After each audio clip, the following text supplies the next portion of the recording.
Olá galera, a graça e a paz, bom dia, boa tarde, boa noite, a depender do horário que você está assistindo esse vídeo.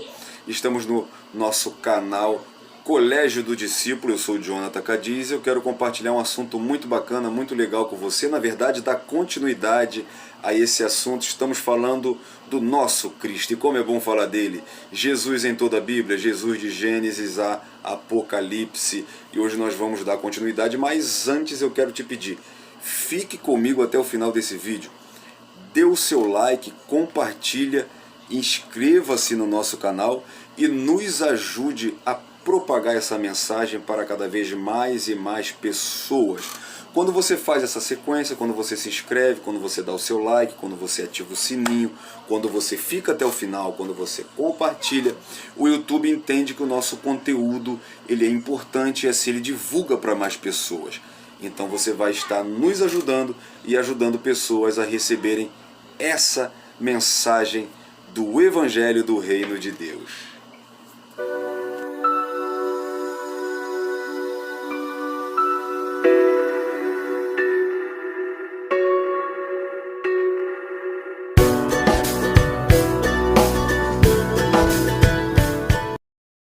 Pois é, galera, antes de tudo eu quero ler para vocês Evangelho de São Lucas, capítulo 24.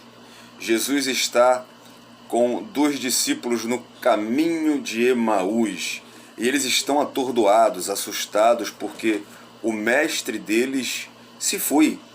Eles não tinham esperança. Jesus então começa a dialogar com eles e lá no versículo 27, a palavra de Deus diz que, começando por Moisés e por todos os profetas, explicava-lhes o que dele se achava em todas as Escrituras. Por que começar com esse versículo? Porque nós vamos dar continuidade à sequência de vídeo que nós estamos falando de Jesus de Gênesis e Apocalipse, tá? Caminho de Emaús. Por que caminho de Emaús? Porque no caminho de Emaús, Jesus mostra para os discípulos que ele está presente em todas as Escrituras. Ele mostra que toda a palavra fala dele, e é exatamente do que a gente está falando. Você lembra que no primeiro vídeo eu falei de Jesus em toda a Bíblia, Jesus de Gênesis a Apocalipse, o que Jesus está, de que forma Jesus está sendo representado em cada livro, em cada carta da Bíblia, tá? As simbologias, as teofanias, os tipos, as profecias, né? E a gente explicou isso em cada livro. Depois eu fui separando com você e no segundo vídeo a gente falou sobre Jesus em Gênesis e mostramos o descendente da mulher. No terceiro vídeo nós falamos sobre Jesus na lei ou no Pentateuco, né? Nos 4 outros restantes para fechar o Pentateuco, Êxodo, Números, Levítico e Deuteronômio, nós mostramos Jesus como Cordeiro Pascal. Depois nós mostramos Jesus nos livros poéticos como o noivo da igreja. Jesus nos livros históricos como o descendente de Davi. Depois nós mostramos Jesus nos profetas maiores e menores e nós pegamos o símbolo do cordeiro lá presente em Isaías e do leão presente em Amós, um profeta maior e um profeta menor. E depois nós entramos nos evangelhos mostrando Jesus como o Deus que se fez homem e o rei que se fez servo. Em Mateus ele é o rei, em Marcos ele é o servo, em Lucas ele é o homem perfeito e em João ele é Deus. Então nós entramos agora no Novo Testamento e eu quero falar com você rapidamente Jesus no livro histórico do Novo Testamento. Jesus em Atos dos Apóstolos, o segundo tratado de Lucas. Atos do Espírito Santo através dos apóstolos. Como Jesus é mostrado no livro de Atos? Como Jesus é mostrado nesse livro histórico para a gente adentrar nas cartas e caminhar nesse caminho de Emaús para o fim do nosso pensamento aqui junto, tá bom? É muito importante nós entendermos, lá eu vou ler para você, livro de Atos, capítulo 2, o versículo 23 diz assim: a este que vos foi entregue pelo determinado conselho e presciência de Deus, tomando-o vós o crucificaste e mataste pela mão de injusto, ao qual Deus ressuscitou, soltas as ânsias da morte, pois não era possível que lhe fosse retido por ela. Atos 3, no versículo 15. E mataste o príncipe da vida, a qual Deus ressuscitou dos mortos, do qual nós somos testemunhas. Atos capítulo 4, versículo de número 10. Seja conhecido de vós todos e de todo o povo de Israel, que em nome de Jesus Cristo, o Nazareno, aquele a quem vós crucificaste e a quem Deus ressuscitou dos mortos, em nome desse é que este estão diante de vós. Atos, capítulo de número 13, versículo de número 29, para a gente entrar no que a gente vai falar de Jesus aqui. Atos 13, 29. E havendo eles cumprindo todas as coisas que dele estavam escritas, tirando-o do madeiro, o puseram na sepultura, mas Deus o ressuscitou dos mortos. Como Jesus é mostrado em Atos dos Apóstolos. Antes de tudo, eu quero te mostrar, te trazer este livro como referência. Está dando para ler? Está muito claro.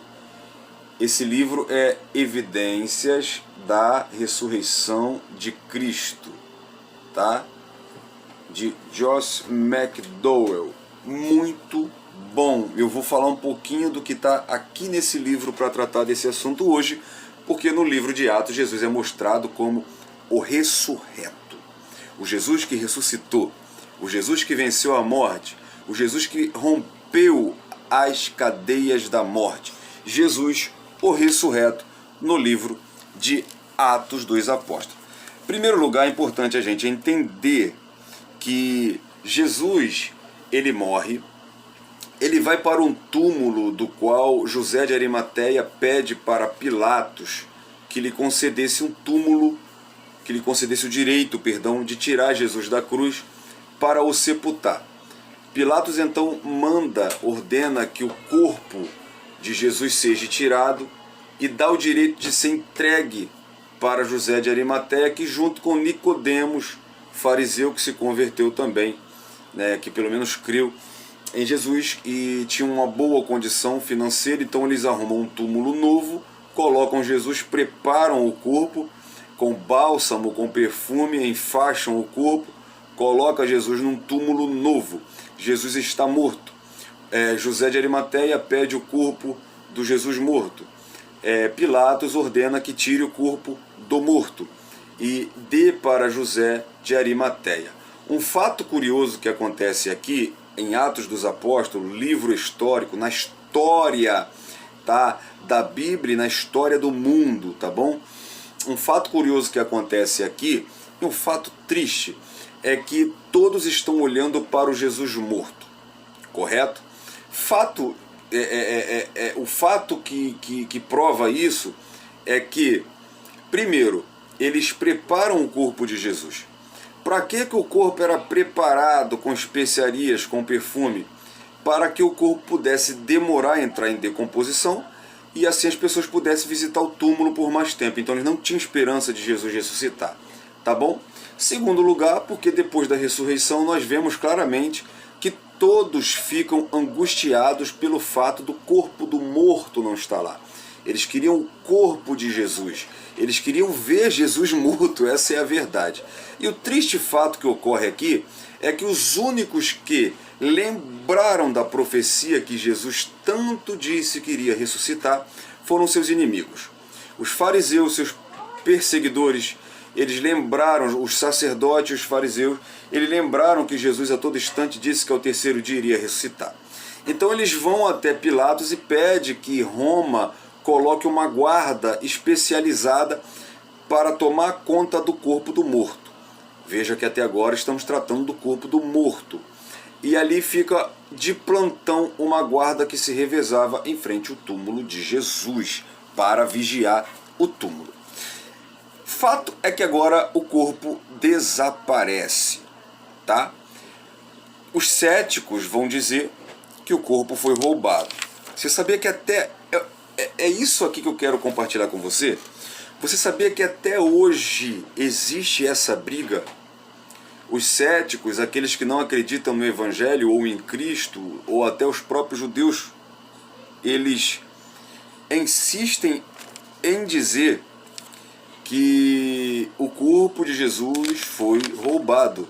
Só que quando eles falam isso, quando eles usam esse argumento, é uma coisa muito fantástica, porque eles estão confirmando que o corpo de Jesus não está lá. Ele realmente sumiu. Agora, evidências, e aqui está nesse livro, Evidências da Ressurreição de Cristo.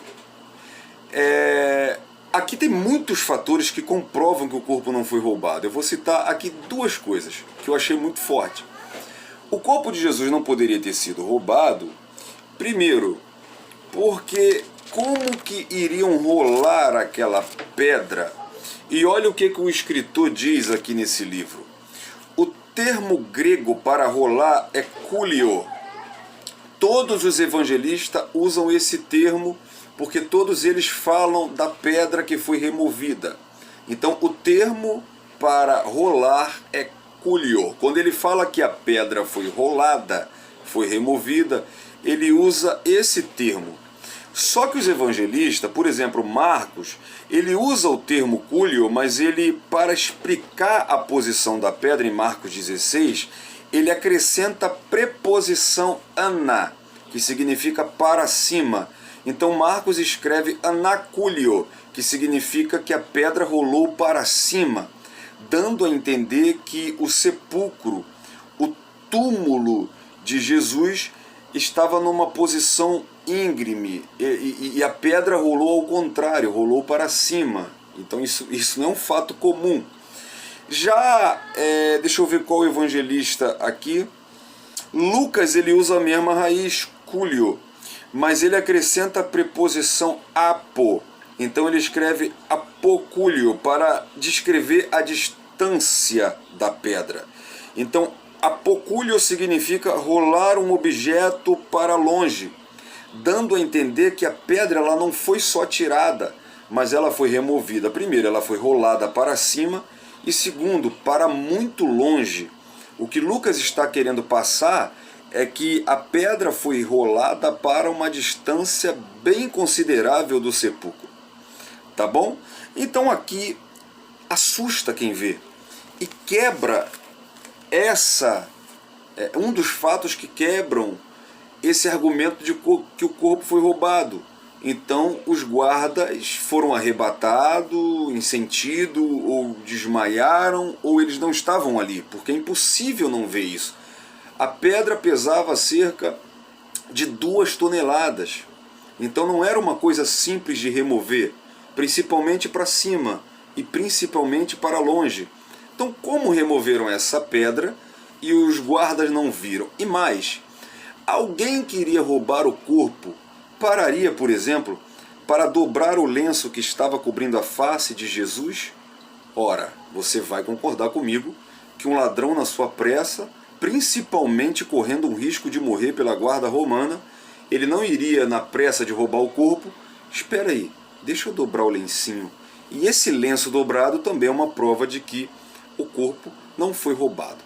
Fato é que, e a gente já caminha para o fim, há uma discussão, há uma briga, há uma discussão nesse período da morte de Jesus e da sua ressurreição. Porque os inimigos de Jesus querem afirmar que o corpo foi roubado. A pregação da igreja, a principal pregação, e era para ser a principal até hoje, é que Jesus ressuscitou. Por quê? Primeiro, é apologético. Eles estão defendendo, eles estão batendo de frente com todo o sistema religioso e político que insiste em dizer que o corpo de Jesus foi roubado. Então a todo tempo você vai ver a igreja primitiva pregando que Jesus ressuscitou. Jesus ressuscitou. Jesus não está lá. O corpo não foi roubado. Nós vemos os discípulos, agora apóstolos, que para se defender no Sinédrio, eles falam que pregaram a Cristo, e a todo tempo eles acusam eles de terem o crucificado, mas diz, mas Deus o ressuscitou. Porque primeiro eles estão defendendo aquilo, o argumento que estão usando para dizer que o corpo de Jesus foi roubado. E em segundo lugar, porque essa é a fé cristã. Esse é o fundamento, é o pilar. Eu costumo dizer que a maior vitória da igreja não está na cruz vazia. Todos os três que estavam na cruz, Jesus no meio, um ladrão à direita e um à esquerda, eles foram retirados da cruz. Todo mundo que subiu a uma cruz e morreu, o corpo foi retirado da cruz. Ser retirado da cruz não foi a vitória. A vitória foi ele sair do sepulcro. A vitória não é a cruz vazia. A vitória é o sepulcro vazio e o trono ocupado. Aleluia! Glória a Deus. Então eles estão mostrando que isso é cumprimento de profecia. Eles estão mostrando que isso é o que a Bíblia diz que iria acontecer. Por isso você vê, toda vez que eles vão dizer que Jesus ressuscitou, algumas vezes eles usam o termo como convinha que acontecesse, como dizia as Escrituras.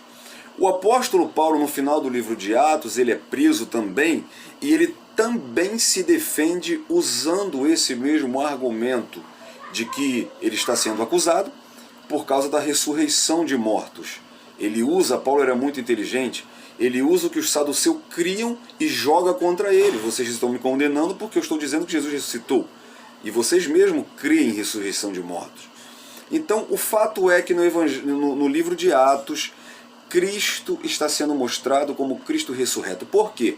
Porque aqui se inicia a igreja, aqui se inicia o cristianismo, aqui se inicia a nossa história, aqui se inicia o que a gente crê. Agora Jesus subiu ao céu e deixou seus apóstolos, e deixou a sua igreja, e deixou o seu corpo.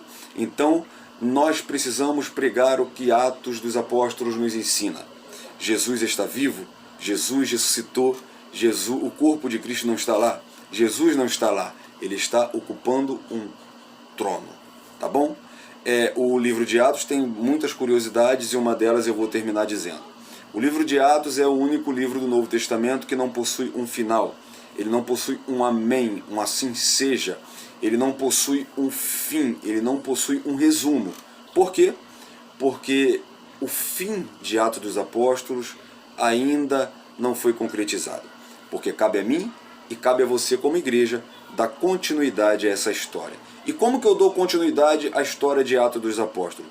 Pregando Jesus, o ressurreto. Dizendo que Jesus ressuscitou. Dizendo que Jesus está vivo. Pregando o evangelho do reino. Pregando a palavra como ela tem que ser pregada. Jesus morreu, mas ressuscitou.